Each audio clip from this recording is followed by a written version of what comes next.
Konnichiwa, my fellow Kodenjas. Let's continue on our journey to become the code Kage. Let's understand what data types and variables are in Java in this video. Anything in life, from memories, food, vehicles, devices, and so on, require a place to be stored to be of any value to us.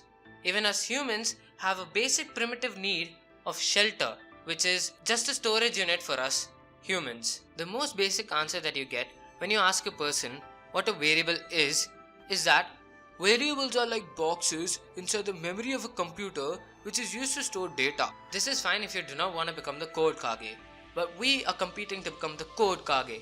So let's take our understanding to another level. Let's say you own a large company and you have a separate room to store all important documents. You can't just allocate the whole room for a single box with 100 documents. That would be waste of space.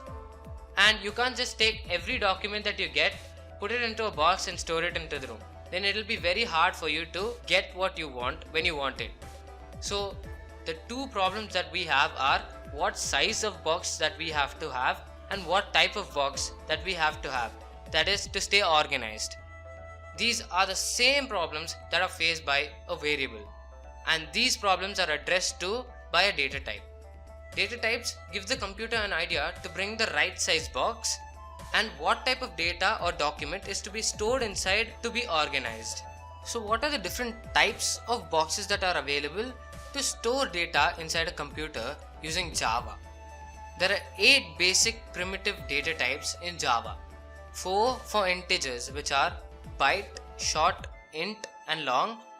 There are 2 for decimal numbers, which is float and double. 1 for characters, which is char. 1 for true or false values, or it is also known as booleans. You might think, why do we have 4 data types just for integers? It is because different amount of the computer's memory is allocated to each of these data types.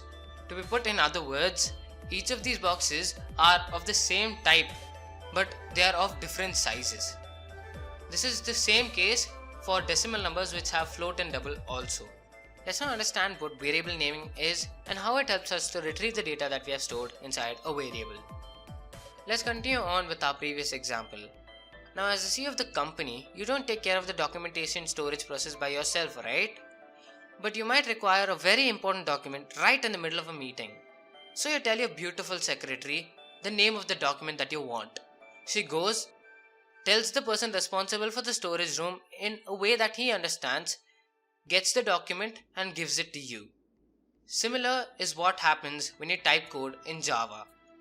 Java is our beautiful secretary. When we want to access a data that is stored inside a variable, we tell Java the variable name that we and Java understand.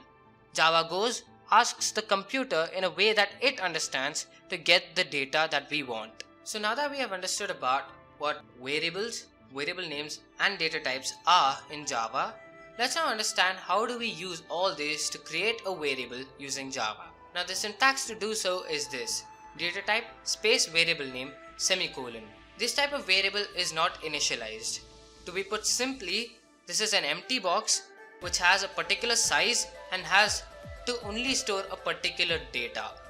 To create a variable with a value or a document in it, you have to use this syntax: data type space variable name equals value that belongs to the particular data type semicolon. There are certain rules to name variables in Java. The first one being that all variable names must start with an underscore or a letter but cannot start with numbers. The second one being all variable names can contain numbers. The third and the most important rule is that you cannot use the Java reserved words for your variable names, such as void, main and int. The definition of letters in Java is more widespread than you think.